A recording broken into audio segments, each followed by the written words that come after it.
DocTalk is brought to you by Merck Animal Health. By integrating the comprehensive animal health product portfolio of Merck Animal Health with the innovative technologies of All-Flex Livestock Intelligence, we are shaping the future of animal health, resulting in more effective solutions and healthier animals.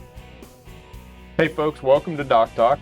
We're going to have a great show. Beth Reynolds from the Iowa Beef Center is going to be here, and we're going to talk about feeding your cows, talk about supplements, we're going to talk about grass, we're going to talk about general cow nutrition. Thanks for watching. We'll be right back.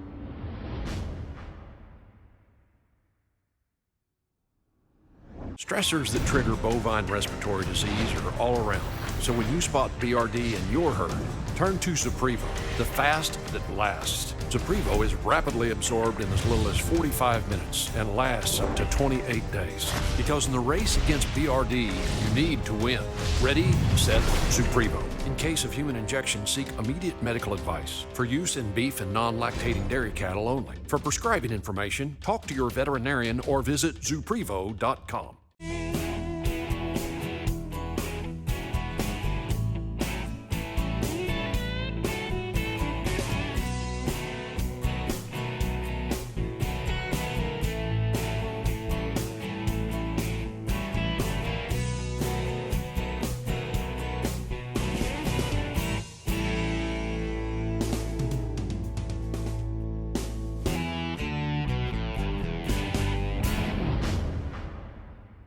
Hey folks, welcome to DocTalk. I'm Dr. Dan Thomson, and with me is Beth Reynolds. She's a program specialist for the Iowa Beef Center. She's a wealth of knowledge, a great colleague, and we are lucky to track her down and have her be here on the show. Thanks for being here. Thanks for having me. Great. We're going to talk about cow nutrition, and I'm gonna do what I probably would do anyway. Is like, hey, what should I feed my cows? Right? That get that question. Yep. And that's a pretty general question, but people come in there and they'll say, hey doc, what should I feed my cows? Or what should I vaccinate with? Yep. Or whatever. But for you and your expertise, what would be your next question? Well, first question is, what's their base forage or feed stuff that they're on? I mean, where are you located and what's available to you is pretty much the primary question you got to figure out before you can start coming up with any type of a ration to go along with their diet or supplement with whatever forage they're on. Yeah, so we got to define acres, forage availability, animal unit type things. Kind of, not necessarily. I mean, Okay. for the most part, it's great to have all that information. A lot of times we don't necessarily stocking rate in animal units. The best is when you can talk in animal units, but registering that an animal unit isn't one cow or one pair, that it's a 1,000-pound animal, and that needs to be adjusted appropriately. Kind of where you're at regionally kind of varies in what the standard language is, but that is the best measure. And when somebody comes and asks, what do I need to be feeding my cows or how do I need to supplement them? Biggest thing is like, what are they on? So do you have corn stalks available, baled, grazed? Are they on some summer pasture? And then you start working into, okay, what's the limiting factor? I mean, how long do you think you'll have grass where that can be their primary feed, or are you trying to stretch it if it's a anticipated drought year? Corn stalks, how long have they been out there? Are they needing to have a little extra supplement on there because they've already been on that corn stalk field for 30 days and are running out of the goodie a little bit? But Yep. So beyond what I have in the field, then I'm assuming the other questions would be surrounding the critters, the cows. yeah, well, very good point. You're saying feeding your cows, I'm assuming this time of year a late gestation animal, but really need to clarify what stage of production are they in, what's their expected empty body weight, or meaning a lot of people say 1,200-pound cows. In reality, a 1,400-pound cow is easily the standard, if not more than that, especially in the Midwest. But when are they expected to calve? What's expected of that cow and her performance measures going forward? So Yeah. makes a big difference. Well, it used to be. At least we're getting to expand that now we have 1,200-pound cows, because it was always everybody had 1,000-pound cows. Well, yeah. Until you weighed them, right? Yeah. and so I think you're right. So anything else besides, defining the cows, their weight, their stage of production, or the what's available? Also, what supplement options are going to be available for you Sure. is, do you have whole corn in the bin? Great. Are you going to be going to a co-op really close to an ethanol plant? That'll make a big difference in what feed stuff is going to fill your limiting nutrient the most economically. Perfect. So, what's in the field? What can you get to supplement? And what are your cows? When we come back, we'll talk about when we get some of those answers and some of the recommendations. You're watching Doc Talk. Thanks for joining us.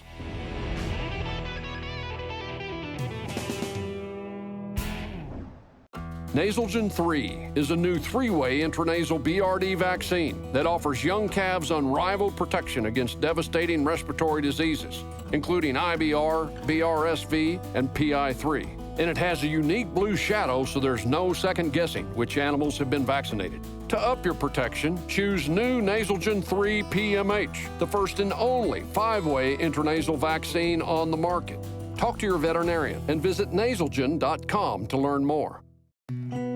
Time is money on the farm, and your cows are less productive when they're stressed. The Alertus on-farm test from IDEX allows you to quickly test cowside and identify open or pregnant cows within minutes on your schedule in the parlor, barn, or chute. It's more efficient for your farm, very simple to use, and puts you in control. With minimal training and reliable, fast results, sample-based pregnancy testing is better for beef and dairy producers. Learn more at idex.com/DocTalk. Success in the cattle business hinges on a lot of different people playing their part. From the vet to the cowboy and the nutritionist to the feed truck driver, you rely on them to get their job done right, and so do your cattle. Your expectations for the vaccines you use should be no different. Bimeta's cattle vaccines were developed and are made and sold by men and women in the cattle business. No smoke and mirrors, just real-world protection that you can rely on. Go to bimetabiologicals.com to learn more. ValleyVet.com is your one-stop shop for your every animal need. From prescription meds, vaccines, equipment, and more for the ranch to the show ring. Shop ValleyVet.com for fast shipping and great prices. Valley Vet Supply. Hey folks, welcome back to Doc Talk. Dr. Dan Thomson here with Beth Reynolds, who is the program specialist for the Iowa Beef Center, who specializes in cattle production and ruminant nutrition. We're here at Iowa State University filming it in Kildee Hall, Department of Animal Science. And when we left, we kind of set this up then. So let's talk about different answers you get on, okay, they're in the field. So let's say the first answer is they're going to be turned out on grass pasture this summer, but we're going to have short grass. So what are some things that you would start to think about? Okay, well, And it's a spring calving herd, so they're calves on the side. okay. So when we start talking summer pasture or spring turnout, a lot definitely varies across regions, right? But in Iowa and Missouri and a lot of this Midwestern area, we have a really big spring flush with our forage where there's really rapid growth right away, and then it tapers off. We have our summer slump because they're all cool season, or the cool season base anyways, in our perennial pastures. And then in the fall, we'll get a little bit of a growth, but not near what our spring flush is. But the biggest thing we talk about spring turnout is making sure you're turning out when there's enough grass left. Otherwise, just sheer intake is going to be the limiting factor. There's a lot of discussion in various articles out there on, well, you got to give them those are just lush, wet pastures. You got to give them something dry to chew on. And in reality, the biggest limiting factor when it's that high moisture content is just the grass isn't as nutrient dense packed as it is otherwise. So it's not really that they can't handle all that water. Cows drink a lot of water every day. The water isn't limiting, it's just sheer intake. And a lot of that is driven by height and bite size and how many bites can she eat per day. So if you're spring turnout, if you're talking about supplement needs, the best, for your pasture health is to delay turnout if you can. Keep them on your winter feed source until there is adequate growth, get 6 inches plus. And And then typically you're playing catch up trying to hit the spring flush, but you're not limiting those cows on their feed intake. Right. And really our prime pasture is that mid-spring, early summer pasture. And honestly, if your cows have to be supplemented at that point in time, even though it's peak requirements, hitting peak lactation and stuff, that's our best feed available. So if you're having to supplement, you might want to question whether your cows fit the environment very well, but that's a whole nother topic, right? But that would be more like protein energy. We would still have vitamins, minerals, or yes, to so that's put out. Definitely getting to protein energy requirements. When we're talking about supplementation, their main supplement they need year round, but especially in the spring pasture, is a good mineral program. When you're getting that early turnout lush forages, those forages are really high in potassium, which is antagonistic for magnesium in the gut. And so that's why we talk about high mag mineral and why it's necessary. Not because there's not very much magnesium in the plant, it's there, but it's because the high potassium ties that up. And then even if you have magnesium in your supplement, there's not enough there to really be absorbed because it's tied and passes through the animal rather than entering the bloodstream. So high mag mineral in spring is definitely our supplement emphasis. And then as you get into summer, you can go back and out of that seasonal mineral and get to some of your more base mineral packages. Or if you have a breeder's pack you want to use or something like that is an option as well. Perfect. Well, we're going to take a break. When we come back, we'll talk more about what's in the field and what's available with Beth Reynolds. We're here at Iowa State. You're watching DocTalk. Thanks for joining us.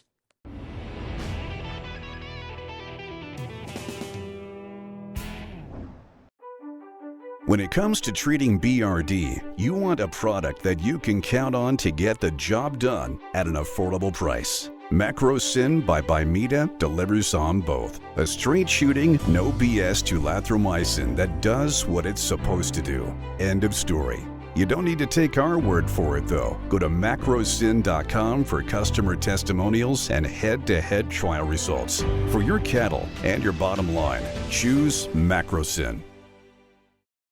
Dr. Nels here, folks. We're super excited about this book on hiring. Have you made a bad hire? Have you hired someone you wish you wouldn't have? Are you looking to hire? It's a great short read on helping you in the hiring process. You can find it on Amazon, Kindle, Audible, or find it at drnels.com. Check it out there. We'd love to see you there. ValleyVet.com is your one-stop shop for your every animal need, from prescription meds, vaccines, equipment, and more for the ranch to the show ring. Shop ValleyVet.com for fast shipping and great prices. Valley Vet Supply. Hey folks, welcome back to DocTalk. Dr. Dan Thomson here with Beth Reynolds. She is a program specialist for the Iowa Beef Center, covering the entire state of Iowa and beyond. She's a wealth of knowledge on cow-calf nutrition and production and management, and is somebody that really gets out and works with our industry, and we're very thankful for what you do. Thanks. So let's talk about summer slump then, because we got the spring and we got them supplemented. We've talked about vitamin, mineral. What do we need to be looking for or thinking about during that time?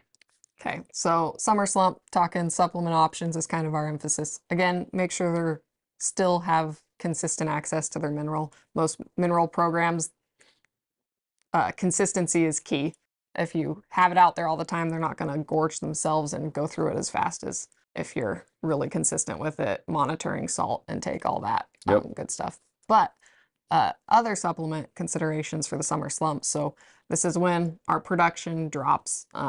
Typically, we're past that peak lactation time frame in our highest peak requirements, but it kind of depends on what your pasture options are and how you've managed that pasture throughout. So if you've been pretty intensely rotationally grazing and have that still in fairly vegetative, even though you don't have as much growth, you can get by with less. But if you are really taking a hit summer slump in terms of production, one of our primary grasses in this area, even as you get farther north, is still fescue.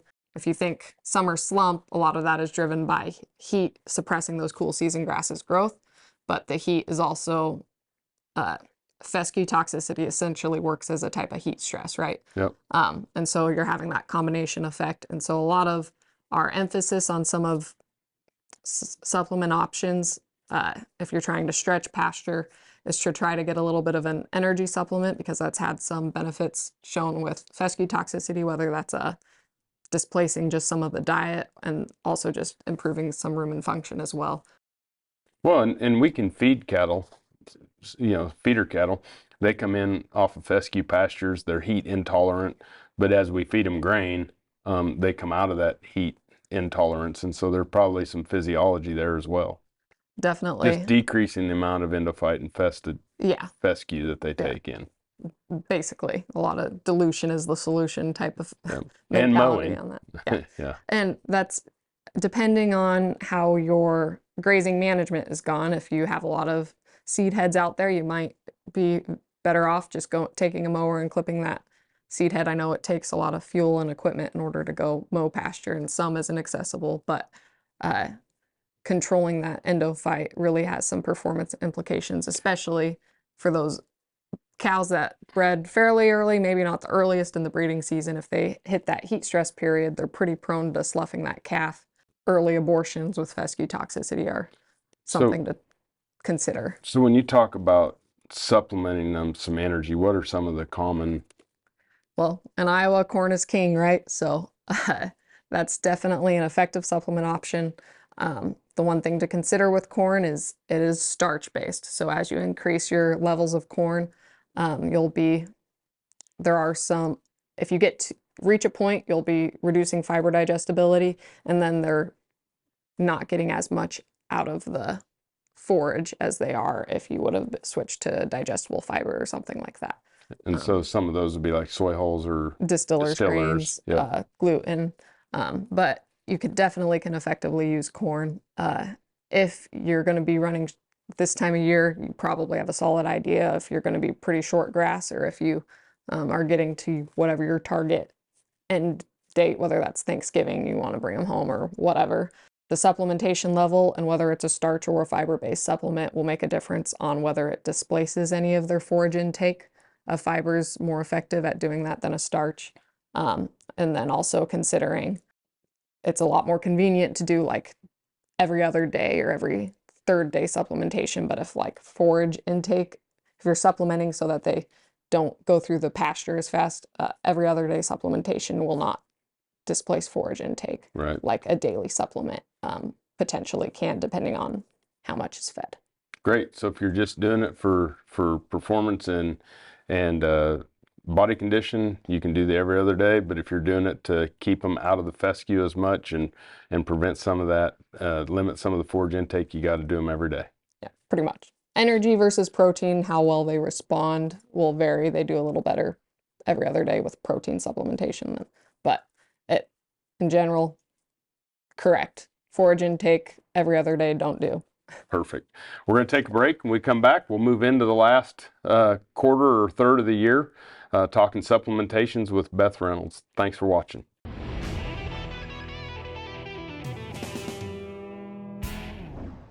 It's the drive, the passion, the unbridled desire to be the world's greatest. It's the early mornings, late nights, and every hour in between spent grooming the next generation of champions.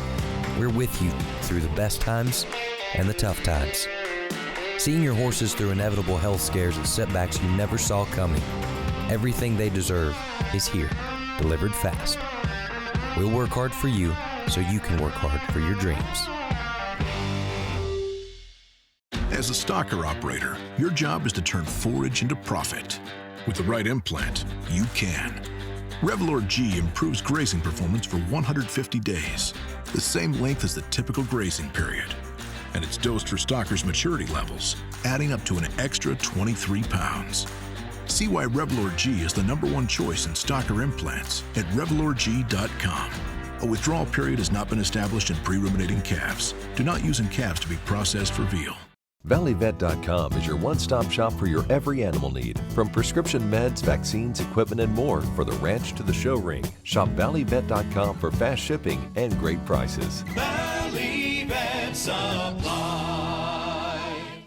Hey folks, welcome back to Doc Talk. We're here at Iowa State University where I'm here with Beth Reynolds. She is a program specialist for the Iowa Beef Center, and if you haven't seen the Iowa Beef Center's website, you should go to it. It's an incredible wealth of knowledge, and this is somebody that's put a lot of content into it, as well as answering questions around our state on cow-calf nutrition, production, and different things to that. But we've talked about spring and the high mag supplementation because of it getting tied up. We've talked about summer slump and our grass going down, extending grass, you know, and different ways to supplement with every day versus every other day, depending on what your goal is of why you're supplementing. But now we get to the point in time, at least around here, where we're starting. We don't have grass. Yeah. And You're now not we're supplementing, you're feeding. yeah, we're feeding now. So let's talk about feeding cows in the winter, Yeah. fall and winter. Okay, so I mean, we can touch on fall pretty quick. I mean, weaning time frame, get calves weaned, and then your cows are at their lowest requirements they'll ever have in their production cycle. Right. So they're pretty easy to feed and maintain at that point in time. However, one thing really to pay attention to is make sure that weaning time frame you get a good idea of your herd body condition score, because if you're going to put weight on a cow for calving or leading up to the breeding season, because you still want her to breed back next year, this is your time to do it. If she's post calving, trying to put weight on a cow is really hard and really expensive, I guess. And the You can do it, but it's expensive. The NRC has defined, you know, we used to guess, but 7% of the cow's body weight, 7.7%, is roughly a body condition score. So if they weigh 1,000 pounds, it's 77 pounds. Yep. If it's, you know, if they weigh more, then take it times 7.7%. Yep, good explanation. But yeah, we say ideal body condition score is a 5. They perform still really well if you get to a 6. So you could argue that it's a bit better higher, but remember, higher body condition score is more expensive to feed. So there's trade-offs. And in general, we try to target body condition score to be a 5 or above at calving, because it's really correlated with colostrum quality, how long it takes the cow to stand and calf to stand, and well, I guess they're all important, but really important is also her likelihood to breed back in the breeding season, and how early in the breeding season she'll breed back. And the other component of that is trying to get from calving to breeding, even though that's going to be her peak requirements, and it's hard to feed above her requirements necessarily, but still have a positive plan of nutrition where she's making progress on that. Yeah, because the third trimester and lactation is just so demanding, energetic. Very much. It's okay if your cows lose a little weight because it's just hard to feed them, but understand that that's the only time you want them to ever experience any of that. And if you can maintain it where you don't visually notice, that's even better. But that fall time frame, best time to add weight to those cattle. And then we get into winter and tend to do more rations, or even if it's just hay that you're feeding them. But something to really pay attention to, along with just weight, again, bring up mineral nutrition. All of the calves' minerals are accumulated either in the liver at this point in time, or, well, the majority at this point in time, or it's through her milk, especially through that colostrum. Mineral nutrition is important in that aspect. And when we get into this winter feeding period, a lot of us have feeds available like corn stalks, distillers, corn silage especially, that can have they're considered highly antagonistic feedstuffs, meaning they have, like for corn silage, if you have some dirt contamination in there when you put it up, in siling process, that iron's more available, and that iron is antagonistic to like the calcium and the like copper, manganese, sulfur, there's antagonistic relationships with those minerals in the diet. So even if you're feeding a mineral, feeding them enough mineral, if you're feeding feeds that are antagonistic, you need to take into account what those relationships are, and if you need to boost certain minerals in that time frame to account for that. But making sure she has enough in her diet, because she's setting the calf up for that early health period too, because that calf's not going to be getting any minerals from anything other than what she puts in at that gestation time frame, and then from her milk but that a lot of her milk supply is those macro minerals or like calcium, magnesium. In that earlier time frame, it gets to some of those micro minerals. So mineral is a whole can of worms, but in terms of feeding the cow, late gestation is probably your most critical time to make sure you're meeting her requirements for mineral. Well, great information and great knowledge base here. Go check out the Iowa Beef Center website here at Iowa State University. Thank you for being on the show. Yeah. Thank you for watching. Remember, always work with your local veterinarian and nutritionist. If you want to know more about what we do at DocTalk, you can find us on the web at www.doctalktv.com. I'm Dr. Dan Thomson here with Beth Reynolds, and we'll see you down the road. DocTalk is brought to you by Merck Animal Health. By integrating the comprehensive animal health product portfolio of Merck Animal Health with the innovative technologies of All-Flex Livestock Intelligence, we are shaping the future of animal health, resulting in more effective solutions and healthier animals.